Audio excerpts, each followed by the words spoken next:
Hyderabad Gachibowli PS దగ్గర కూడా ఉద్రిక్త వాతావరణం నెలకొంది. గచ్చిబౌలి పిఎస్ కి భారీగా బీఆర్ఎస్ కార్యకర్తలు తరలివచ్చారు. మాజీ మంత్రి నిరంజన్ రెడ్డి కూడా వెళ్లారు. పిఎస్ ఎదుట బీఆర్ఎస్ నేతలు కార్యకర్తలు ధర్నాకు దిగారు. హరీష్ రావును విడుదల చేయాలని వారంతా డిమాండ్ చేస్తున్నారు. మరోవైపు కాసేపట్లో గచ్చిబౌలి పిఎస్ కు వెళ్లబోతున్నారు ఎమ్మెల్సీ కవిత.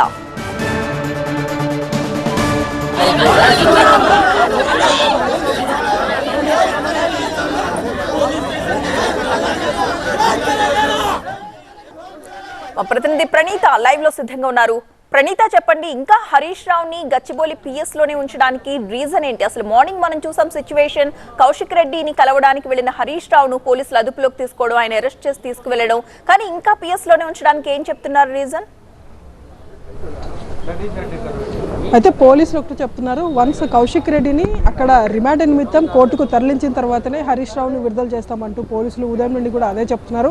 సో ఇప్పటి వరకు ఇంకా కౌశిక్ రెడ్డికి సంబంధించినటువంటి ఫార్మాలిటీస్ అన్నీ కూడా బంజారాహిల్స్ పోలీస్ స్టేషన్లో కొనసాగుతున్నాయి. కాబట్టి వన్స్ ఆ ఫార్మాలిటీస్ అన్నీ కంప్లీట్ అయిపోయి కౌశిక్ రెడ్డిని బంజారాహిల్స్ పిఎస్ నుండి కోర్టుకి తరలించిన తర్వాతే ఇక్కడ గచ్చిబౌలి పిఎస్ నుండి హరీష్ రావును పోలీసులు విడుదల చేసే అవకాశం ఉంది. హరీష్ రావుని కలిసేందుకు ఉదయం నుండి కూడా బీఆర్ఎస్ నేతలు గచ్చిబౌలి పిఎస్కి క్యూ కట్టారు. మొత్తం పార్టీకి సంబంధించినటువంటి ముఖ్య నేతలు అందరూ కూడా ఇప్పటికే గచ్చిబౌలి పిఎస్కి వచ్చి లోపల హరీష్ రావుతో కూడా వాళ్ళందరూ మాట్లాడారు. సో ఇక్కడ నుండి కొంతమంది బంజారాహిల్స్ పిఎస్కి కూడా వెళ్ళారు. సో అక్కడ కౌశిక్ రెడ్డిని కూడా వాళ్ళు అక్కడ జరుగుతున్నటువంటి ప్రొసీజర్ అంతా కూడా తెలుసుకున్నటువంటి పరిస్థితి. అయితే ఇవాళ ఉదయం ఇక్కడికి వచ్చినటువంటి బీఆర్ఎస్ కార్యకర్తలు పెద్ద ఎత్తున కూడా హరీష్ రావుని విడుదల చేయాలని డిమాండ్ చేస్తున్నారు. అసలు ఏ ప్రొపగండా కింద హరీష్ రావుని అదుపులోకి తీసుకున్నారో చెప్పాలంటూ చాలాసేపటి వరకు కూడా ఆందోళన చేశారు. అయితే పోలీసులు వారికి విజ్ఞప్తి చేసినా సరే వాళ్ళు ఆందోళన కొనసాగిస్తున్నటువంటి నేపథ్యంలో వాళ్ళందరినీ కూడా అరెస్ట్ చేసి తరలించారు. సో ప్రజెంట్ ఇటు సైడ్ మనం చూడొచ్చు, ఎవరిని కూడా పోలీసులు లోపలికి అనుమతించటం లేదు. ఎవరైనా ముఖ్య నేతలు వస్తే వారిని సింగిల్గా వారి గన్మ్యాన్లను బయటనే ఉంచి వారిని మాత్రమే లోపలికి అనుమతించి హరీష్ రావుతో మాట్లాడేందుకు పోలీసులు అనుమతించి వాళ్ళతో మాట్లాడిన తర్వాత తిరిగి వాళ్ళందరూ బయటకు వచ్చి మీడియాతో మాట్లాడి వెళ్ళిపోతున్నటువంటి సందర్భాలు చూస్తున్నాం. అయితే మరి కాసేపట్లోనే ఎమ్మెల్సీ కవిత సైతం గచ్చిబౌలి పిఎస్కు రానున్నట్టుగా తెలుస్తుంది.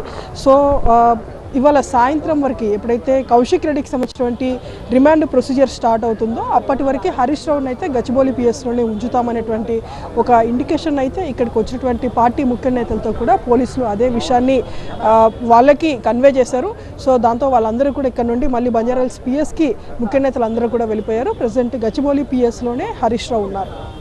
అంటే ప్రస్తుతం గచ్చిబౌలి పిఎస్ బయట సిచ్యువేషన్ ఏ విధంగా ఉంది ప్రణీత? అయితే ఇటువైపు మనం చూస్తే గచ్చిబౌలి పిఎస్కి సంబంధించి లోపలికి ఎంటర్ అయ్యేందుకు ఉన్నటువంటి అన్ని వేస్ని కూడా పోలీసులు తమ ఆధీనంలో తీసుకున్నారు. ఎందుకంటే హరీష్ రావు అరెస్ట్ విషయం అంటే ప్రివెన్షన్ కస్టడీ అని చెప్పేసి పోలీసులు చెప్తున్నప్పటికీ పోలీసులు హరీష్ రావుని అదుపులోకి తీసుకున్నారు అనేటువంటిదే మొత్తం ఉదయం నుండి కూడా సర్క్యులేట్ అవుతుంది. కాబట్టి పెద్ద ఎత్తున కార్యకర్తలు అందరూ ఇక్కడికి వచ్చారు. సో వారిని వారించేందుకు పోలీసులు మొత్తం పిఎస్కి ఉన్నటువంటి 2 వేస్ అటు సైడ్ పిఎస్కి సంబంధించినటువంటి ఎంట్రన్స్ రైట్ సైడ్ కావచ్చు, లెఫ్ట్ సైడ్ కావచ్చు, కంప్లీట్ పోలీసులు అయితే తమ ఆధీనంలోకి తీసుకున్నారు. ఇటువైపు మనం చూస్తే మొత్తం గచ్చిబౌలి లోకల్ పోలీసులతో పాటు స్పెషల్ పార్టీ పోలీసులు అట్లాగే ఎస్ఓటీ పోలీసులు కూడా మొత్తం పిఎస్ని చుట్టుముట్టారు. సో కార్యకర్తలు ఎవరు కూడా ఇక్కడికి వచ్చి ఆందోళన చేసినా సరే ఇమీడియట్లీ వాళ్ళని లిఫ్ట్ చేసే విధంగా వాళ్ళని DCMస్ని కూడా పోలీసులు సిద్ధం చేసినటువంటి పరిస్థితి ఉంది. Right, thank you Praneetha.